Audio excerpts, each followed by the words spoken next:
बड़ी खबर आपको बता दें, पाकिस्तान लश्कर के आतंकी मौलाना काशिफ अली की हत्या की खबर सामने आ रही है। खैबर पख्तूनख्वा में Maulana Kashif Ali, head of Lashkar-e-Taiba political wing, उसको मार दिया गया है।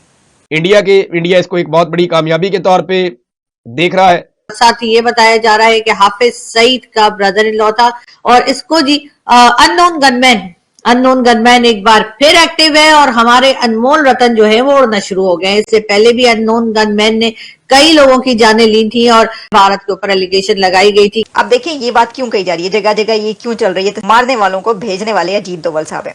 कितना बड़ा चैलेंज है इम्तियाज गुल साहब? देखिए सूरत हाल चैलेंजिंग तो बहरहाल पाकिस्तान के लिए है, क्योंकि खैबर पख्तूनख्वा से लेके बलूचिस्तान तक हमारी कोई 2650 किलोमीटर तवील सरहद है और कई हजार लोग रोजाना आते जाते हैं।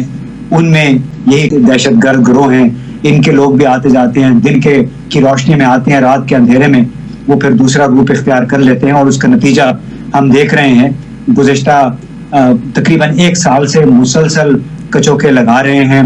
इसके पीछे इंडिया एक्टिवली इन्वॉल्व है और बहुत सारी ताकतें हैं जो पाकिस्तान को डिस्टेबलाइज करना चाहती है। कि अननोन गनमैन अगर हम ये कह लें कि वाकई में भारत करवा रहा है तो ये चीज तो यकीनन एक बात फिर फिक्रमंद हो जाने वाली बात है कि हमारी सिक्योरिटी फोर्सेस कर क्या रहे हैं। हेलो दोस्तों, स्वागत आप सभी का एपी ज्ञान चैनल पे। तो फ्रेंड्स, आइए देखते हैं पाकिस्तानी मीडिया की लेटेस्ट वीडियो। तो दोस्तों, फिर से पाकिस्तान में अज्ञात हमलावरों ने अपना काम कर दिखाया है और पाकिस्तान के अंदर मौजूद भारत के most wanted brother in law को, जो कि लश्कर-ए-तोयबा के पॉलिटिकल विंग का हेड बताया जा रहा है, उसको 2 अज्ञात हमलावरों ने उसके ही घर के सामने मोटरसाइकिल पे आकर के गोली मार के फरार हो गए।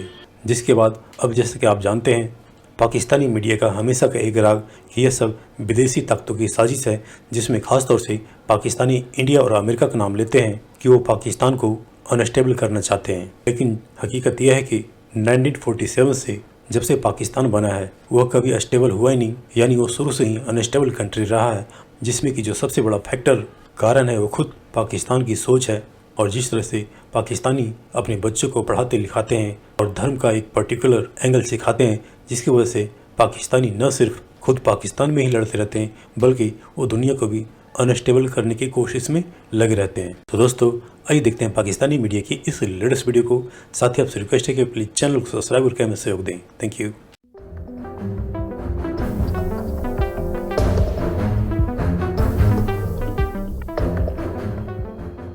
देखिए, सबसे पहले तो खबर ये है कि काशिफ अली, रिलीजियस क्लरिक काशिफ अली, जिसका नाम Maulana Kashif Ali, head of Lashkar-e-Taiba political wing, उसको मार दिया गया है, कत्ल कर दिया गया है। लश्कर-ए-तैयबा के पॉलिटिकल विंग का हेड, उसको उसके घर के सामने नामालूम अफराद ने, अननोन मैन ने उसको मार दिया है।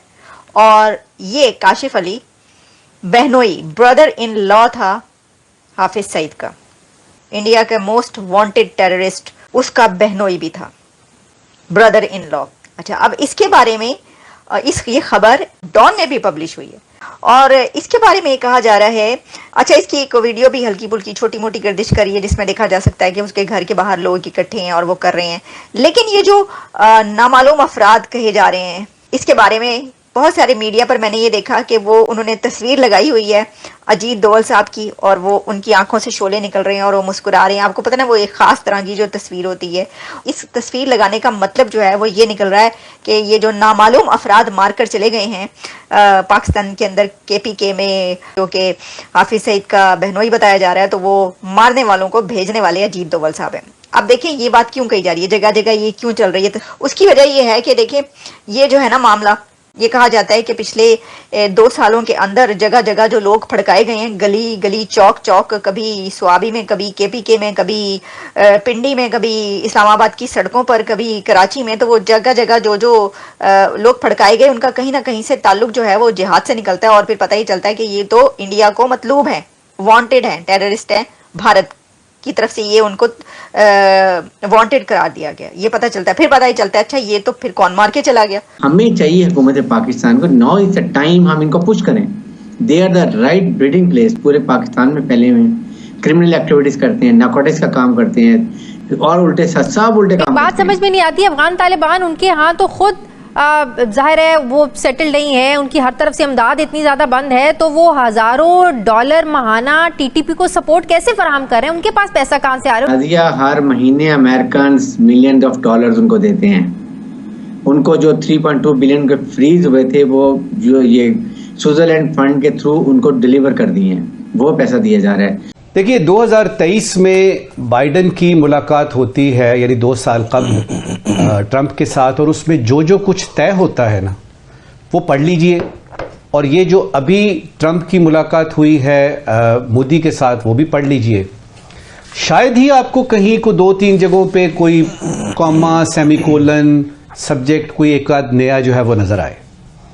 एग्जैक्टली वही चीजें हैं, वही डिफेंस में आपके ताल्लुकात हैं, वही स्पेस में आपके ताल्लुकात हैं, वही आपकी एनर्जी की बात है, वही आपका जो सिविल न्यूक्लियर प्रोग्राम है, वो जो यूएस इंडिया 1, 2, 3 सारा कुछ वही है, क्वाड वही है, ये सारा कुछ वही है।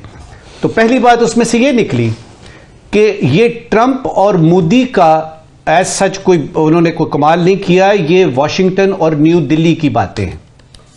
दूसरी बात, अब ये जॉइंट कमीशन जो आप कम्युनिके पढ़ते हैं, आपको पता लगता है कि अगर अमेरिका के बाद कोई रेलेवेंट मुल्क है ना इंडिया के लिए, तो वो कौन है? वो पाकिस्तान है।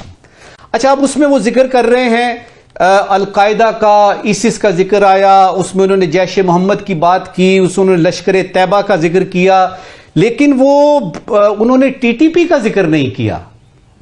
उसमें आपको वो चीजें ISK का जिक्र नहीं किया। वो चीजें तो पता लगा कि उधर उनका कोई हाथ है। BLA का जिक्र नहीं किया, मजीद ब्रिगेड का जिक्र नहीं किया, लेकिन उन्होंने जैश ए मोहम्मद, लश्कर तैयबा वगैरह वगैरह का जिक्र किया। तालिबान हुकूमत का कोई जिक्र नहीं उन्होंने किया कि ये जो यूनाइटेड नेशंस ने जो इस वक्त तालिबान हुक्मरान है वहां पे उनको टेररिस्ट करार दिया हुआ है। TTP जो है वो यूनाइटेड नेशंस ने टेररिस्ट करार दी हुई है, जिक्र नहीं किया। तहावर राना का नाम आया, मुंबई और पठानकोट का जिक्र आया, मुंबई का भी जिक्र आया, पठानकोट का भी जिक्र आया, लेकिन फलस्तीन का जिक्र नहीं आया, मकबूजा कश्मीर का जिक्र नहीं आया। तो इसकी बॉटम लाइन ये निकली कि जब आप कोई वजीर आजम या जाता है ना सदर आपका किसी और जगह पे, तो उनके एंगल से बात होती है, ठीक है, उनके एंगल से बात करके बाकी चीजों को हज़फ कर दिया जाता है। पाकिस्तान ने एक तरह से इनडायरेक्टली इस विजिट का जवाब दिया है। वो परसों आया, सदर जरदारी का बयान आता है जिसमें वो चीन के बारे में बात करते हैं कि चीन जो है उसकी जो तरक्की है उसमें कोई एग्रेशन नहीं है, उसमें कोई ऐसे अजाइम नहीं है, वो किसी पे कब्जा नहीं करना चाहता। तो इसका मतलब ये था कि पाकिस्तान ने टिल्ट बताया कि हमारा टिल्ट इस तरफ है।